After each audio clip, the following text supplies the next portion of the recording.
살다 보면 우리에게 참 위로가 되는 사람이 있고 또 위로가 되는 일이 있습니다. 뭐 그렇게 크게 큰 것이 아니라 할지라도 자그마한 것이라도 내가 참 마음이 춥고 시리고 아프고 또 힘들 때 그때 우리에게 다가오는 뜻밖의 위로들, 그것들은 내 인생에 정말 지워지지 않는 큰 위로일 때가 참 많죠. 되돌아보면 우리가 누군가의 어떤 생각들, 누구 어때 했을 때 이 사람 어때? 라고 물어보면 그 사람 길게 설명하지 않고 10초 만에 끝냅니다. 별로야? 아니면 좋아? 괜찮아? 진짜 괜찮아? 뭐 이렇게. 가끔씩 교육자니까요. 이제 그 부교육자들 이렇게 아니면 담임 목사 뽑을 때 이제 아시는 분들이 전화가 와요. 그분 어때요? 그분 어때요? 물으면 이렇게 길게 설명이 안 됩니다. 진짜 진국이야. 아니면 이렇게 말하지 않지만 뭐 좀 말하기 그렇네. 이러면 뭐 대충 알아듣죠. 그러니까 우리가 누군가를 평가할 때 되게 웃기죠. 그 사람과 안 시간이 4, 50년 돼요. 그 사람이 살아온 시간은 더 많겠죠. 그럼에도 불구하고 그 4, 50년간의 모든 삶과 또 더 많은 세월의 그 사람의 모든 인생이 단 한두 마디로 요약이 돼요. 그러할 때 그 누군가를 우리가 요약하고 그 누군가를 우리가 평가할 때 그에게서 내가 뜻밖의 참 위로받았을 때, 그리고 참 보듬어 줬을 때 그러한 기억들은 평생 가지요. 92년도에 이제 제가 신학대학교 1학교 갔을 때 그때 저희 학교 3학년 선배가 있었었는데, 신학과는 아니었고 이제 역사교육과 선배였는데, 이제 그 형님이 같은 미랄성교단 동아리 서클 선배였는데, 이제 3학년쯤 되니까 갑자기 고시 준비를 한다고 그러면서 이제 막 도서관에서 매일 사는 거예요. 이렇게 홀어머니 밑에서 자랐거든요. 어머님이 청량리에서 분식집하고 저희도 가끔 가서 먹고 그랬었는데, 하여간 어렵게 자랐고, 그리고 또 본인이 가장 역할을 또 하고 알바해서 경덕금 보태고 뭐 이런 형이에요. 근데 이제 형이 이제 어머니 너무 고생하고 뭐 이렇게 하니까 어떻게든지 한번 집안을 일으켜 보려고 고시 공부를 했어요. 고시 공부를 맨날 도서관에서 있고 진짜 가난한 형이거든요. 그러니까 그 총신대 입구역 전철역에서 학교까지 89번 버스를 타고 와야 되는데 그때 토큰 이런 것 때문에 아끼려고 걸어오고 걸어가고 뭐 이런 그런 형인데 참 성격이 좋고 얼굴은 좀 그래요. 그런데 그러니까 성격이 좋아요. 사람 참 좋아요. 네. 그래서 그 형이 공부를 하는데 어느 날 축구 배고플 시절이죠. 축구 배고플 시절이고 기숙사 그 식권 하나가 400원 할 때인데 뭐 그런 거 저녁 못 먹고 뭐 이런 시기예요. 그 형이 참 어려웠으니까. 근데 이제 어느 날 누가 그 형이 공부하고 있는데 저녁에 한 11월쯤인가 1학년 후배 하나가 귤을 하나 갖다 주고 가더래요. 귤을 하나. 그래서 고맙다 하고 받고 그래서 이제 저녁에 그냥 주출하니까 그걸 이렇게 하나 이제 빈속에 귤 먹으면 아프거든요. 근데 어쨌든 그걸 이제 주출하니까 11시쯤에 이렇게 까가지고 먹으려 했는데 그 귤 안에 토큰이 10개가 들었어요. 예. 하나하나. 대체 뭐가 쇠가 들은 줄 알았는데 나중에 보니까 토큰이 10개나. 그러니까 그 귤은 못 먹겠죠. 그건 다 쑤셔 갔으니까. 이게 뭐야? 이래가지고 뭐 이렇게 하나 하니까 그 형이 하나하나 뽑을 때마다 이렇게 7개 되는 순간 눈물이 핑 돌더래요. 예. 그 후배도 시골에서 올라와가지고 돈도 없고 또 어렵고 힘든 형편인데 이렇게 하나하나 토큰 하나 그거 해가지고, 그래서 형 오늘 밤에는 걸어가지 말고 이걸로 버스 타고 가세요 뭐 이런 의미잖아요. 근데 하나 7개 8개 하는데 와 눈물이 핑 돌고 너무너무 마음이 이상하더래요. 그 후배가 경상북도 상주군 함창면에 사는 예, 고난주간에 이런 얘기하면 안 되는데 약간 그렇습니다. 그래 한참 그렇게 하고 그 다음날 불러가지고 너무 감격하길래 형 왜 그래요? 몇 개 안 해도 이렇게 하니까 왜 그렇게 감격했어요. 그랬더니 이렇게 얘기해요. 이규야, 그냥 네가 너무 고맙고 했는데 사실 너보다 하나님의 손길이 느껴져서 그렇게 기도해도 취직시험도 안 되고 어머니 힘들고 아버지 일찍 돌아가시고 뭐 그렇게까지 아무리 기도해도 하나님은 내 기도 안 들으시고 나는 하나님한테 서저처럼 아니면 잃어버린 자인 줄 알았는데 그날 기도했대요. 하나님 오늘도 걸어가야 됩니다. 그런데 그 토큰이 오는 순간, 그 뽑는 순간 하나님이 나를 잊어버리지 않았구나. 하나님이 나를 잊어버리지 않았구나. 그래서 제가 속으로 이런 말 하려고 했어요. 그거 하나님이 준 게 아니고 내가 준 건데. 이러려다가 그냥 너무 감격해가지고 그랬습니다. 위로가 되는 일들이 있습니다. 그리고 위로가 되는 사람이 있고 위로가 되는 사건들이 있습니다. 사계절이 인생에 있는 것처럼 추운 겨울을 지나가는 시기에는 그 따뜻한 위로 한마디, 눈길 한화가 우리의 얼어붙은 마음을 녹이는 것이 참 인지상정이지요. 오늘 우리는 위로에 대한 이야기를 좀 할 겁니다. 우리 지난주 룻기 살펴봤던 것처럼 룻이 평생에 운수대통한 시기죠. 그냥 오래간만에 배불리 먹고 또 두 자루나 가득 채워가지고 집에 와서 나오미에게 그것을 넘겨주고 먹이고 하는 그 장면들 생각했을 때 얼마나 우리가 지난주 따뜻했습니까? 근데 오늘은 조금 더 하나님이 룻을 위로하는 방식에 대해서 오늘 좀 살펴보려고 해요. 어머니 섬기기 위해서 남편도 없고 얼마 살아보지도 못했고 생면부지 피 한 방울 섞이지 않았는데 그 어머니 모시기 위해서 이 유대 땅에 왔고 유대 땅에 와서 어떻게든지 어머니가 믿는 하나님이 내 하나님이 되고 그리고 어머니의 동족이 내 동족이 되고 이런 마음으로 왔는데 정작 현실은 너무 냉혹하였지요. 그렇게 환영하고 박수치고 반가워하던 사람도 이내 다 가버리고 오늘 저녁 때거리를 어떻게 하는지 한번 들여다보는 사람 없고 보리쌀 한 줌 주는 사람이 없는 이 현실 속에서 참 이 어린 소녀가 세상을 살아가기에는 그 낯선 땅, 그 낯선 이방의 땅에 이방 여인으로 살아가는 삶은 너무 참 냉혹하고 그리고 시린 그런 날이었습니다. 그럴 때 룻은요 마음을 독하게 먹었어요. 독하게 먹었어요. 왜냐하면 나오미까지 정신줄을 놓았거든요. 시어머니 하나 붙들고 왔는데 물어봤잖아요. 어머니 내가 뭐라도 좀 주워 와가지고 오다 보니까 보리 추수하던데 이삭이라도 주워가지고 내가 어머니 좀 끓여 드릴게요. 제가 어느 밭으로 갈까요? 어디로 가야 됩니까? 어디가 가야 우리 시아버지 친척집이고 어머니 밭입니까? 아무리 물어봐도 나오미가 정신줄을 놓고 맥이 빠져서 그냥 가라고만 하지 어디로 가라고도 얘기 안 해요. 그러니까 이 룻이 얼마나 마음을 독하게 먹고 어머니 저렇게 어디로 가야 되나 내가 마음을 단단히 먹자 이 낯선 땅에 어떻게 해야지 마음을 단단히 먹고 마침 우연히 보아스의 밭에 맞닿고 그곳에 가서 부탁을 해요. 제가 이삭을 좀 주셔도 되겠습니까? 부탁을 하는데 이 룻이 얼마나 마음을 독하게 먹었는지 룻의 부탁이요 그냥 경우에 맞는 부탁과 허락을 구하는 그 모습이 아니었어요. 7절 한번 보겠습니다. 7절 같이 읽겠습니다. 시작. 그의 말이 나로 베는 자를 따라 단 사이에서 이삭을 죽게 하소서 하였고 아침부터 와서는 잠시 집에서 쉰 외에 지금까지 계속하는 중이니이다. 자, 이 말이 누구의 말인가 하면 보아스의 종의 말이에요. 보아스가 마침 우연찮게 그날 룻이 왔던 날 자기 밭에 가서 사람들이 막 격려하고 있는데 한 소녀가 앞에 왔다 갔다 하니까 묻는 거죠. 저 소녀 누구냐? 라고 얘기하니까 누구입니다 하면서 뭐라는가 하면 나로 저 소녀가 나로 배는 자 따라서 단사에서 이삭을 죽게 하소서 하였고 아침부터 와서는 잠시 쉰 외에 지금까지 계속하는 중입니다. 지금까지 계속하는 중이 뭔가 하면 이삭을 줍는 것이 아니라 조르는 거예요. 죽게 해달라고. 아침부터 저녁까지 여러분 우리가 지난주에 봤잖아요. 그 룻이 두 자루나 주웠다고. 근데 두 자루를 아침부터 저녁까지 주워도 한 대밖에 안 되는데 저녁에 잠깐 그때 주운 거예요 지금.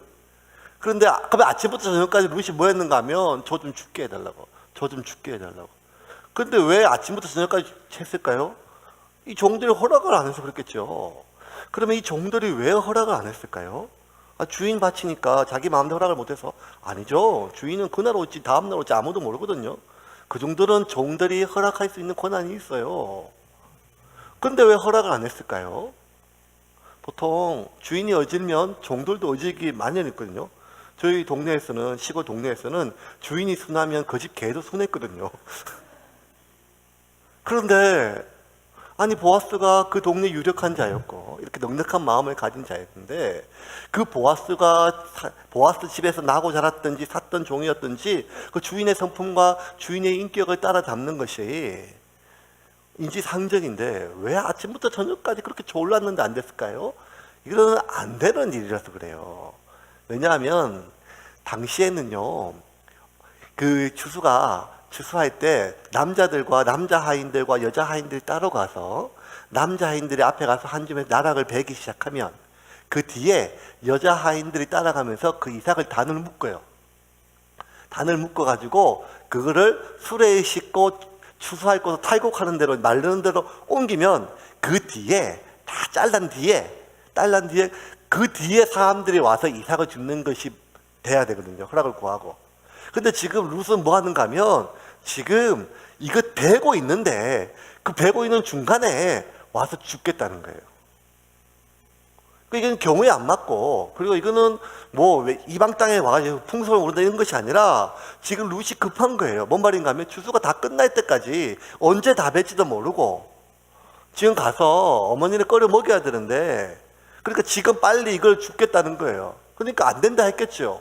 안 된다 그래도 졸라가지고 계속 졸르고. 그러니까 잠시 졸르다 지쳐가지고 집에 가서 물 먹고 와가지고 계속 지금 조르고 있는 거예요.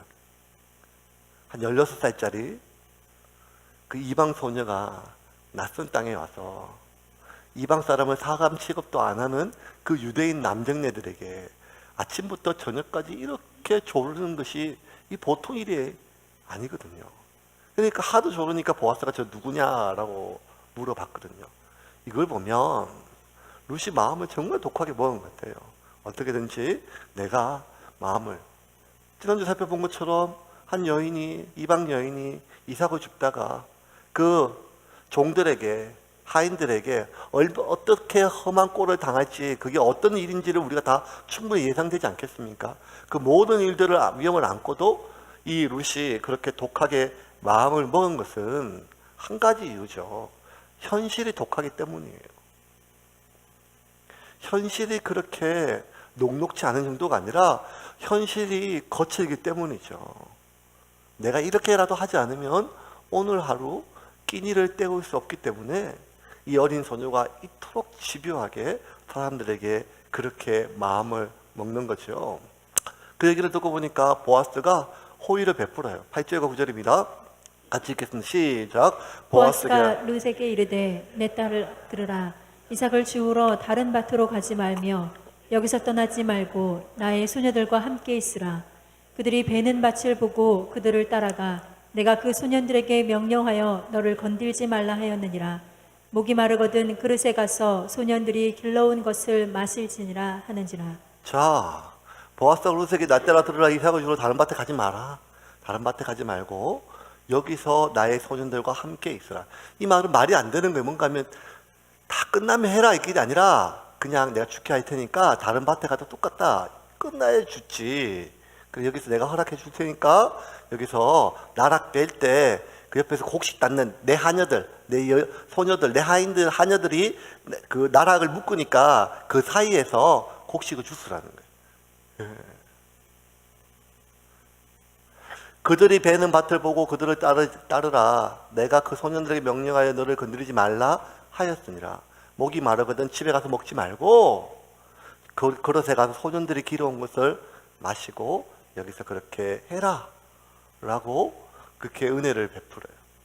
이 말을 듣는 순간 룻이 얼마나 감격했을까요? 아침부터 저녁까지 졸랐어요. 아침부터 저녁까지 졸랐어요. 근데도 안 되는 일인데 주인이 걷어가라. 물도 여기서 마셔라. 그리고 너를 해하지 못하도록 건드리지 않도록 내가 다 명령했다.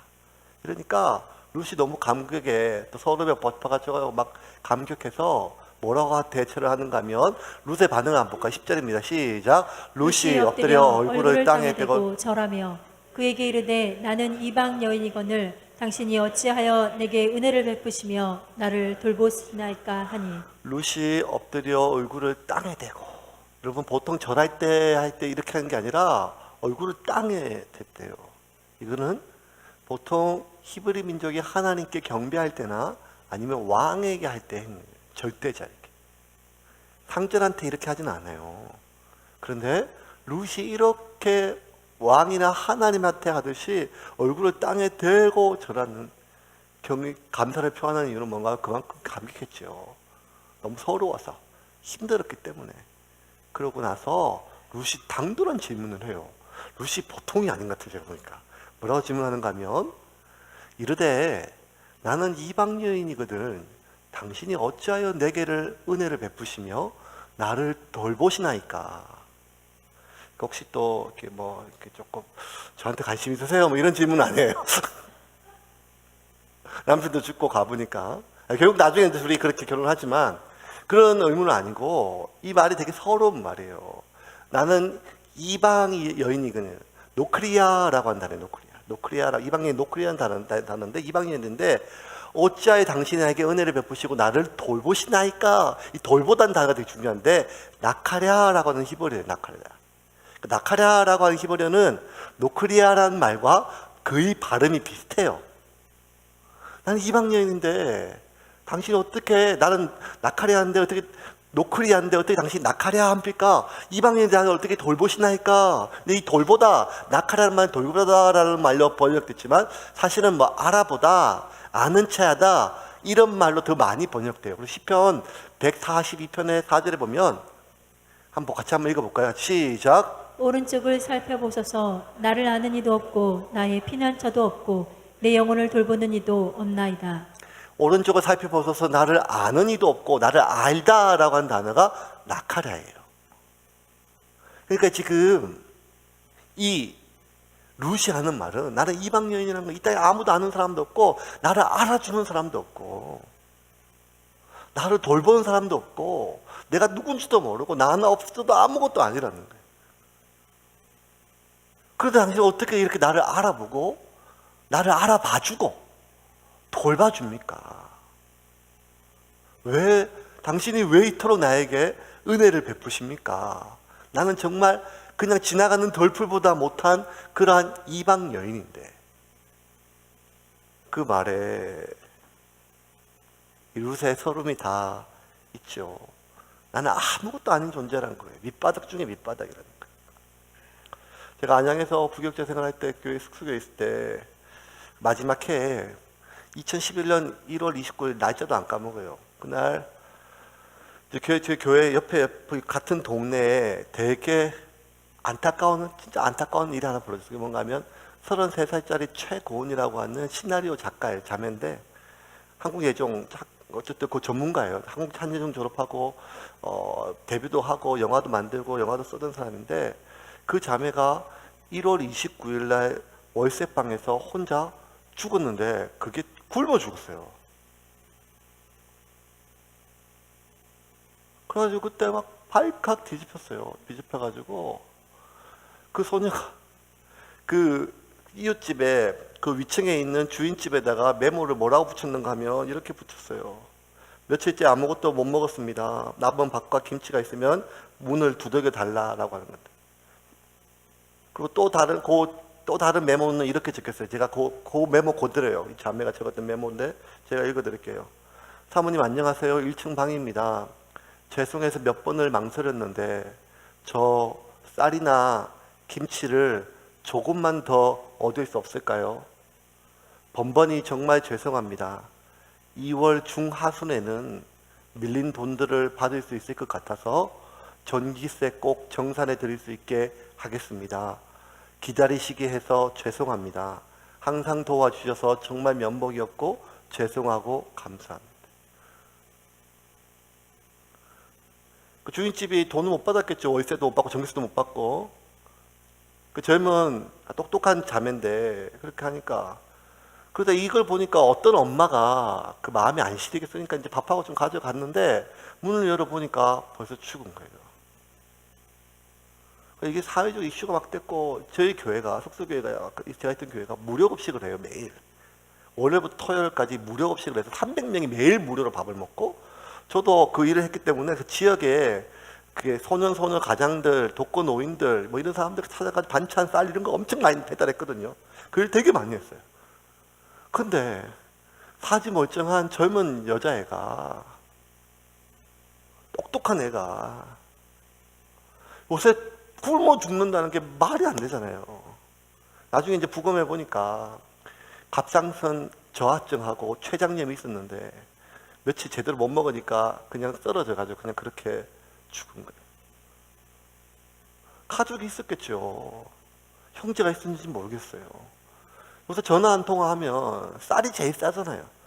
그런데 그거 연락할 기가 서울 와가지고 부모님한테 연락도 못하고 혼자 객지에서 성공하려고 판보림 치면서, 그게 너무너무 가슴이 아프게 이슈가 돼가지고 최고원법이 2011년 국회에서 통과됐어요.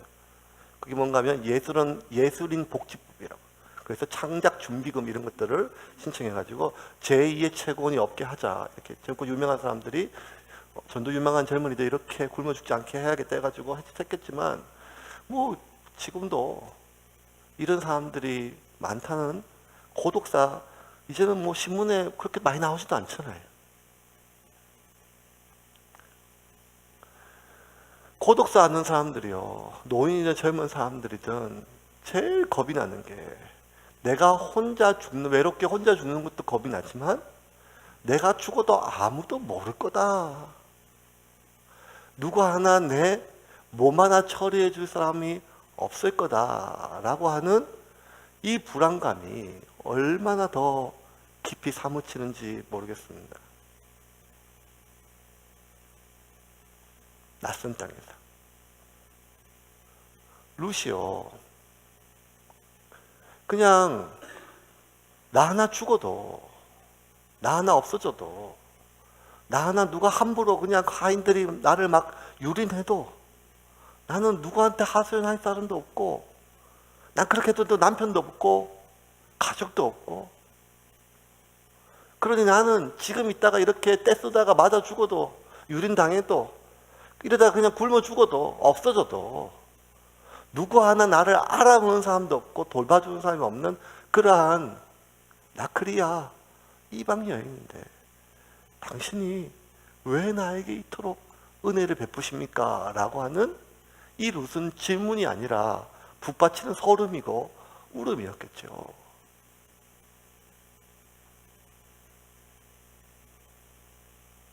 룻의 처지가 이래서 그 북받치는 질문 속에 보아스가 답을 줘요. 11절과 12절입니다. 같이 읽겠습니다. 시작.